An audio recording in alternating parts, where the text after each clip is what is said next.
Hello, good evening, नमस्कार। स्वागत है आपका हमारे यूट्यूब चैनल पर। जैसा कि आपको पता है, ये हमारी क्लास रात्रि 8 बजे होती है, जिसमें हम बेहतरीन प्रश्न लेकर आते हैं। शानदार हिंदी के प्रश्न, किसी का भी एग्ज़ाम दीजिए। चलिए स्टार्ट करते हैं आज का मॉडल पेपर। और बहुत बेहतरीन प्रश्न है। एक बार मैं इसकी थिकनेस बढ़ा लूँ। चलिए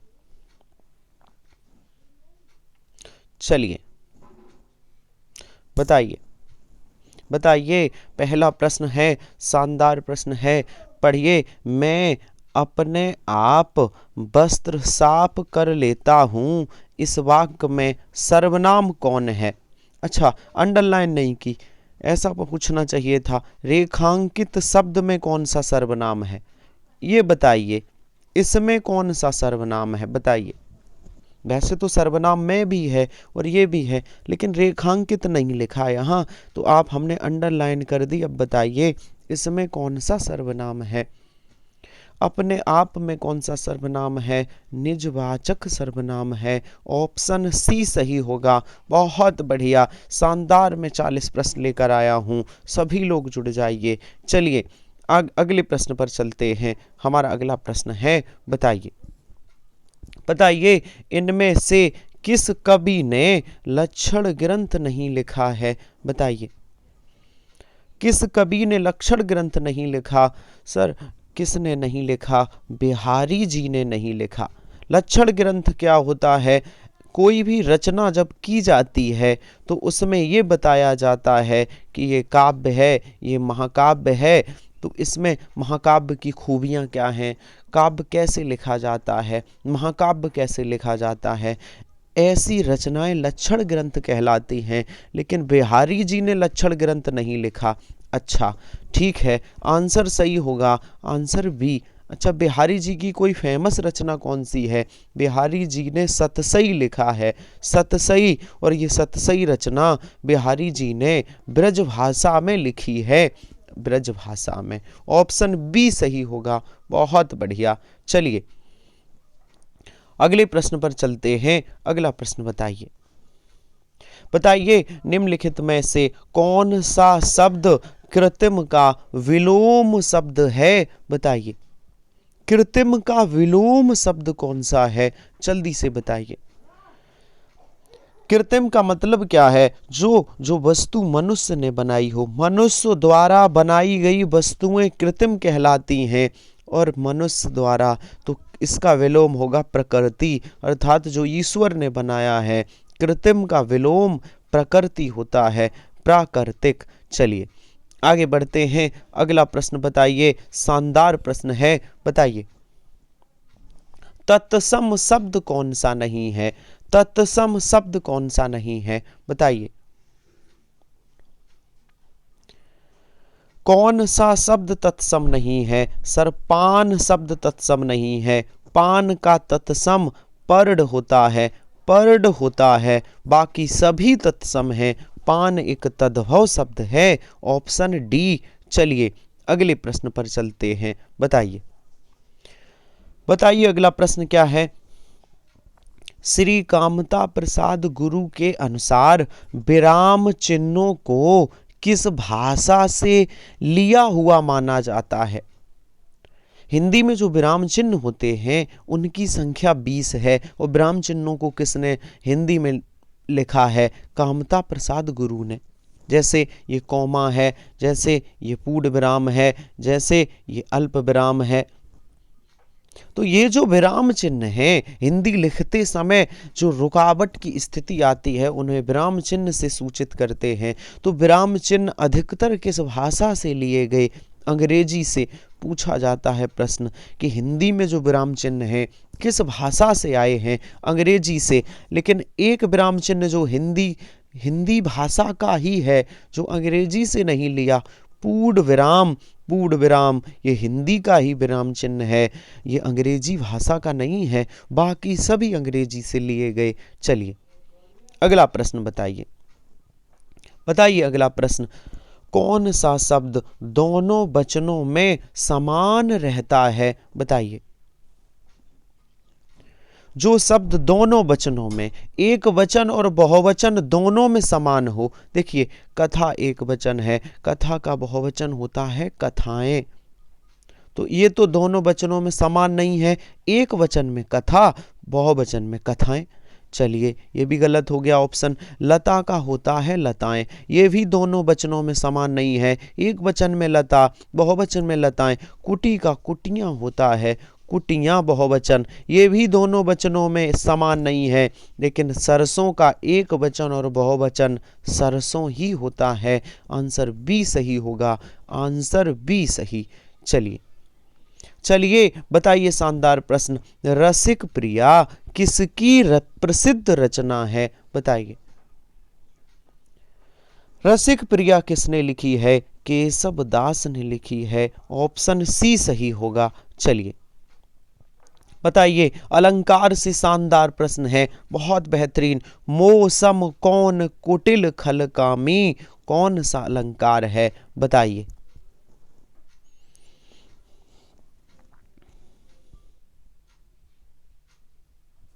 तो इसका अर्थ क्या? मौसम हमारे समान कौन कुटिल खल कामी, खल मीन्स होता है दुष्ट, हमारे कुटिल मीन्स होता है बहुत ही कठोर, हमारे समान दुष्ट और कठोर व्यक्ति कौन हो सकता है?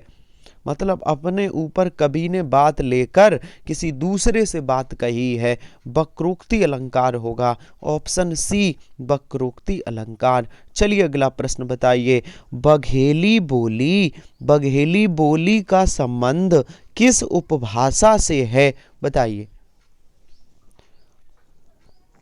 बघेली बोली का संबंध किस उपभाषा से है? किससे है? सर हमने ट्रिक बताई थी, ये पूर्वी हिंदी से निकली है, पूर्वी हिंदी, ऑप्शन सी पूर्वी से 3 निकली हैं, ए बी सी, 3 भाषाएं, ए से अवधी भाषा, बी से बघेली भाषा और सी से छत्तीसगढ़ी। तो पूर्वी हिंदी की बघेली बोली है, बहुत बढ़िया। और पूर्वी हिंदी किस अपभ्रंश से निकली है?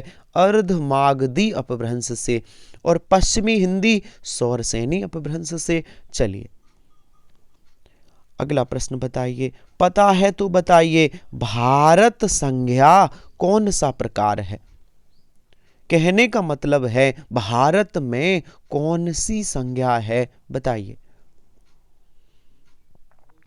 जब किसी का नाम लिया जाए, भारत ये किसी विशेष देश का नाम है, तो यहाँ व्यक्तिवाचक संज्ञा होगी, ऑप्शन बी सही है। अच्छा, और कह दिया जाए देश तो देश में जातिवाचक, कह दिया जाए नदी तो नदी में जातिवाचक, लेकिन कह दिया जाए भारत, कह दिया जाए अमेरिका, कह दिया जाए रूस, किसी विशेष का नाम लिया जाए तो व्यक्तिवाचक है। बहुत बढ़िया, ऑप्शन बी सही होगा। चलिए अगला प्रश्न बताइए, शुद्ध शब्द कौन सा है? बताइए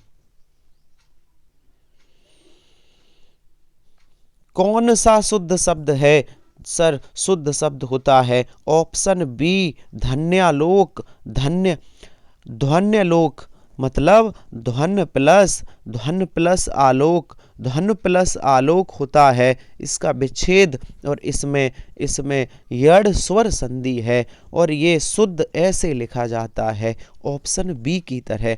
चलिए अगले प्रश्न पर चलते हैं, अगला शानदार प्रश्न है, बताइए सर्दी में उससे काम नहीं किया जाता, इस वाक्य में कौन सा वाच्य का प्रकार है? बताइए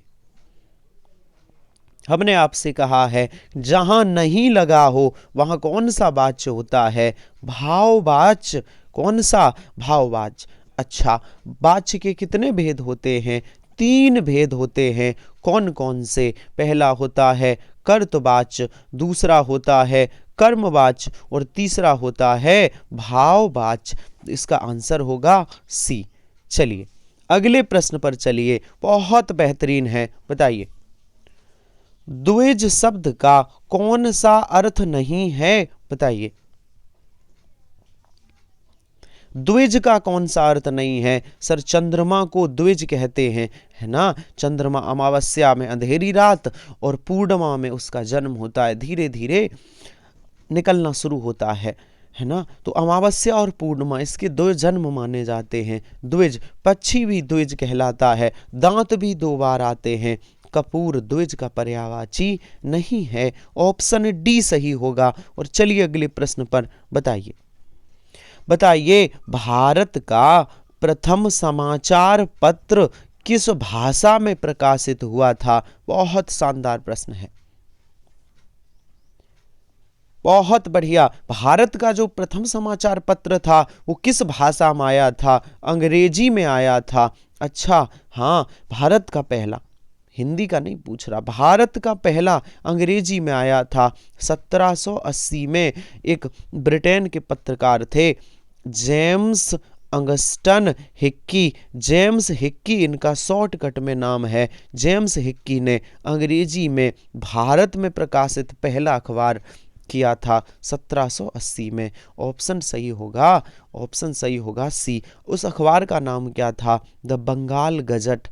पहला भारत का अखबार था द बंगाल गजट, जो अंग्रेजी भाषा में आया था। बहुत बढ़िया। चलिए अगले प्रश्न पर चलते हैं। बताइए अनुचित बातों के लिए आग्रह, इस वाक्यांश के लिए सही शब्द कौन सा होगा? बताइए। अनुचित बातों के लिए आग्रह क्या कहलाता है? दुराग्रह कहलाता है। ऑप्शन बी सही होगा, दुराग्रह। चलिए अगले प्रश्न पर बताइए। बताइए सरकार ने ऋणों की पूर्णतः माफी कर दी, इस वाक्य में किस प्रकार का क्रिया विशेषण है? बताइए। तो माफी कर दी ये क्रिया है, और क्रिया से पहले जो शब्द आए वो क्या है? क्रिया विशेषण। तो बताओ पूर्णतः, पूर्णतः में कौन सा क्रिया विशेषण है? जल्दी से बताइए कौन सा है? परिमाणवाचक क्रिया विशेषण। पूर्णतः में कौन सा विशेषण है? परिमाणवाचक क्रिया विशेषण। बहुत बढ़िया। चलिए अगला प्रश्न बताइए। मैं शानदार 40 प्रश्न लेकर आया हूं, बहुत बेहतरीन। इसी तरह आऊंगा डेली, रोज 8 बजे। सभी लोग जुड़िए, किसी का भी एग्जाम देते हो, बहुत बढ़िया। चलिए रात्रि 8 बजे निम्नलिखित में से कौन सा व्यंजन अघोष है? बताइए। वर्णमाला पढ़ी है तो बताइए कौन सा व्यंजन वर्ण अघोष है। अघोष वर्ण कौन कौन से होते हैं? प्रत्येक वर्ग का पहला और दूसरा अक्षर अघोष वर्ण है। तो सर यहां पर आंसर सही होगा ए। खा एक अघोष वर्ण है, क्योंकि ये वर्ग का दूसरा लेटर है। बहुत बढ़िया, बहुत शानदार। और चलिए बताइए, बताइए शानदार प्रश्न है। आजकल वह दिल्ली में रहता है, इस वाक्य में आजकल किस प्रकार का क्रिया विशेषण है? बताइए। बहुत बेहतरीन। आजकल में कौन सा? सर आजकल एक समय का सूचक है, ये समय को बताता है। इसमें कालवाचक क्रिया विशेषण है। ऑप्शन ए सही होगा, कालवाचक क्रिया विशेषण। बहुत बढ़िया। चलिए बताइए अगला हमारा 19वां प्रश्न है, जवाब दीजिए। बिन पढ़ा शब्द में कौन सा उपसर्ग है? बताइए। बिन पढ़ा शब्द में कौन सा उपसर्ग है? सर उपसर्ग शब्द के आगे जुड़ता है, अच्छा, और प्रत्यय शब्द के पीछे जुड़ता है। तो बिन पढ़ा में कौन सा उपसर्ग है? बिन उपसर्ग है। ऑप्शन सी बिन उपसर्ग। चलिए अगला प्रश्न बताइए। रचना से प्रश्न है, शानदार प्रश्न है। गिरजा कुमार माथुर कृत मैं वक्त के सामने हूं के लिए कौन सा पुरस्कार मिला था? गिरजा कुमार माथुर ने एक रचना लिखी है, मैं वक्त के सामने हूं। उन्हें इस रचना के लिए कौन सा पुरस्कार मिला था? साहित्य अकादमी पुरस्कार। कौन सा? साहित्य अकादमी पुरस्कार। बहुत बढ़िया। चलिए बताइए। विराम चिन्ह से प्रश्न है, सवाल गलत ना हो, बहुत ही सरल प्रश्न है। विस्मयादि बोधक चिन्ह का प्रयोग कौन सा है? विस्मयादि बोधक चिन्ह कौन सा है?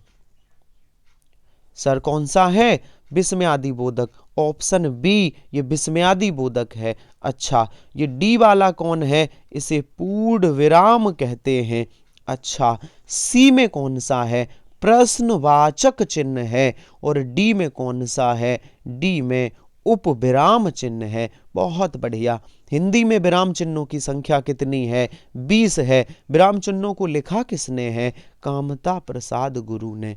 कामता प्रसाद गुरु ने। चलिए बताइए, बहुत बेहतरीन प्रश्न है, पढ़िए। संसदीय राजभाषा समिति की सिफारिशों पर आदेश कौन देता है? बताइए। संसदीय राजभाषा समिति की सिफारिश पर आदेश कौन देता है? भारत का राष्ट्रपति देता है। भारत का राष्ट्रपति। ऑप्शन बी सही होगा। चलिए, एक प्रश्न है, ये इंग्लिश का प्रश्न है सर, अंग्रेजी में कुछ पूछा गया है, उसका हिंदी मीनिंग बताना है। बताइए। Order of merit. Order of merit का हिंदी में क्या होगा मतलब? बताइए। इसका हिंदी में मतलब क्या है? योग्यता क्रम। योग्यता क्रम। Option A. चलिए बताइए। बहुत बेहतरीन प्रश्न पूछा ही जाता है। चौथा विश्व हिंदी सम्मेलन किस वर्ष संपन्न हुआ था? बताइए। चौथा विश्व हिंदी सम्मेलन किस वर्ष संपन्न हुआ था? ये 1993 में। 1993 में। कहाँ हुआ था? मॉरीशस में हुआ था। मॉरीशस। अच्छा, तो पहला हिंदी विश्व सम्मेलन कहाँ हुआ था? सर 10 जनवरी 1975 भारत में नागपुर में हुआ था। भारत के नागपुर में। अच्छा, विश्व हिंदी दिवस कब मनाते हैं? 10 जनवरी को मनाते हैं। 10 जनवरी को। चलिए आगे चलते हैं। अगला शानदार प्रश्न है, बताइए। केंद्रीय हिंदी संस्थान का मुख्यालय कहाँ है? बताइए। बहुत बढ़िया, बहुत शानदार शानदार प्रश्न लेकर आते हैं हम। आगरा में। कहाँ है केंद्रीय हिंदी संस्थान का मुख्यालय? कहाँ है? आगरा में है। चलिए अगला प्रश्न बताइए। चतुराई शब्द में कौन सा प्रत्यय है? बताइए। बहुत बेहतरीन 40 प्रश्न लेकर आए हैं और इसी तरह रात्रि 8 बजे शानदार 40 प्रश्न लेके आते रहेंगे। चलिए, चतुराई में कौन सा शब्द है? चतुराई में कौन सा प्रत्यय है? आई प्रत्यय है। प्रत्यय शब्द के पीछे लगता है। आई प्रत्यय है। बहुत बढ़िया। चलिए अगला प्रश्न है, बहुत बेहतरीन है, बताइए। तिरंगा में कौन सा समास है? बताइए।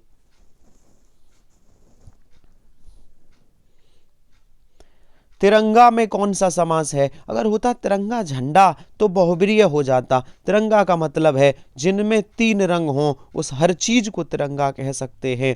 एक पद संख्यावाची विशेषण एक विशेष है, अर्थात द्विगु समास है। ऑप्शन ए सही होगा, द्विगु समास। चलिए अगले प्रश्न पर चलते हैं। अगला प्रश्न बताइए। विश्व धर्म सम्मेलन कहाँ संपन्न हुआ था? यह किस प्रकार का वाक्य है? बताइए।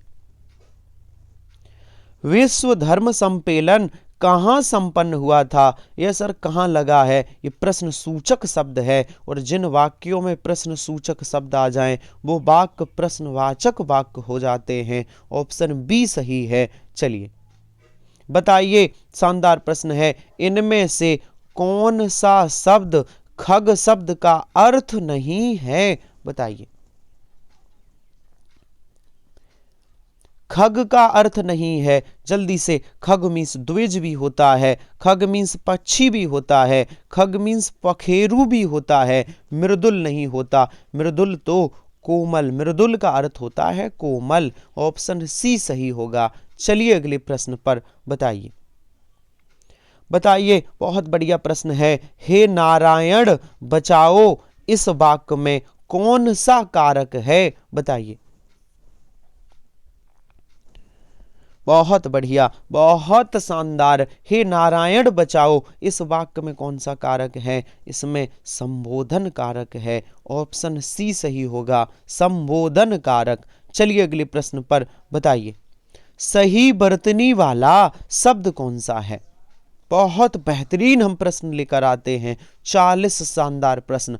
चलिए, सही बरतनी वाला शब्द कौन सा है? लखपति, ऑप्शन ए सही होगा, लखपति, ऑप्शन ए। चलिए अगला प्रश्न बताइए, अगला प्रश्न बताइए, क्या लिखा है? पांडुलिपि, अध्याय, इकाई और पुस्तक, ये 4 शब्द हैं। इन चारों में से कितने शब्द स्त्रीलिंग हैं? बताइए। ये जो 4 शब्द लिखे हैं, पांडुलिपि, अध्याय, इकाई और पुस्तक, इनमें कितने शब्द स्त्रीलिंग हैं? तो देखिए, मेरा और मेरी लगाइए। मेरी पांडुलिपि, पहला ये स्त्रीलिंग हो गया। मेरा अध्याय, ये तो पुल्लिंग है। मेरी इकाई, ये स्त्रीलिंग है। मेरी पुस्तक, ये स्त्रीलिंग है। तो कितने शब्द? 1, 2 और 3, 3 शब्द स्त्रीलिंग हैं। ऑप्शन ए सही होगा। चलिए अगले प्रश्न पर बताइए, बताइए, शानदार प्रश्न है।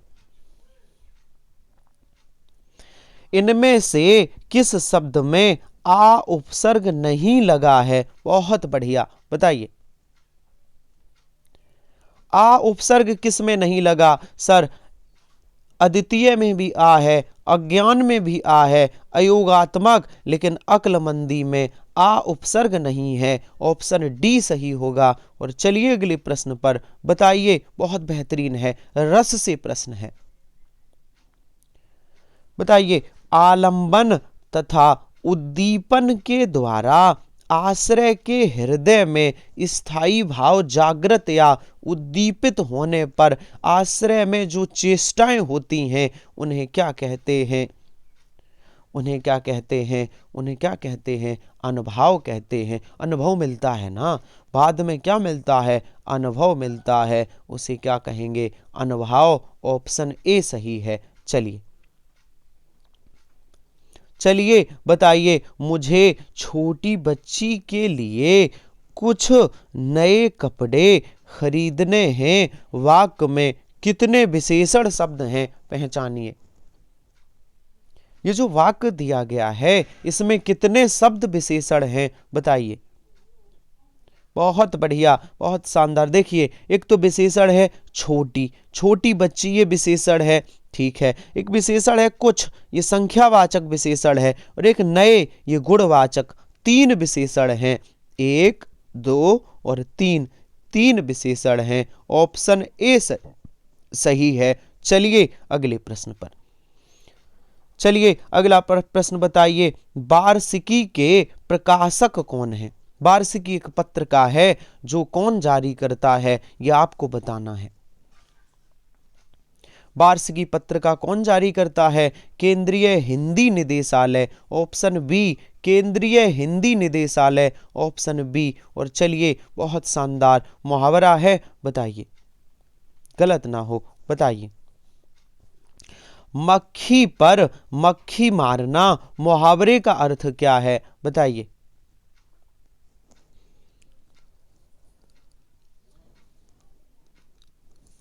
मक्खी पर मक्खी मारना है ना, मक्खी, एक मक्खी मार दी, फिर कोई मक्खी मार रहा, इसका मतलब क्या है? पूरी नकल करना, है ना। एक ने मक्खी मारी, दूसरा भी मक्खी मार रहा, तो एक दूसरे की, मतलब पूरी नकल करना। डी सही होगा, एग्जाम में आया हुआ प्रश्न है, ऑप्शन डी। चलिए बताइए, बहुत बेहतरीन प्रश्न है, जवाब दीजिए। केंद्र सरकारी कर्मचारियों के हिंदी प्रशिक्षण हेतु संचालित होने वाले पाठ्यक्रमों में कौन सा शामिल नहीं है? बताइए। पाठ्यक्रम में क्या शामिल नहीं है? निष्णात शामिल नहीं है। आप कमेंट करके बताना, निष्णात का अर्थ क्या है? निष्णात शामिल नहीं है, तो इसका अर्थ क्या होता है? कमेंट करना। होमवर्क है आपका। और आज का आखिरी प्रश्न, आज का आखिरी 40वां प्रश्न, गलत ना हो, बहुत बढ़िया, जवाब दीजिए, बताइए। बताइए, सच्चे लोग कभी हारते नहीं हैं। इस वाक्य में सच्चे किस प्रकार का विशेषण है? बताइए। बहुत बढ़िया, बहुत शानदार, बहुत लाजवाब। सच्चे किस प्रकार का विशेषण है? सर, सच्चे एक गुणवाचक विशेषण है। बहुत बढ़िया, बहुत शानदार। 40 प्रश्न कंप्लीट हुए। चलिए, तो जो लोग हमारे टेलीग्राम चैनल पर नहीं जुड़े, जुड़ सकते हैं। टेलीग्राम चैनल का नाम है आमोद सर हिंदी, जुड़ जाइए। चलिए, तो मिलते हैं कल रात्रि 8 बजे इसी समय नए 40 प्रश्नों के साथ। तब तक के लिए धन्यवाद।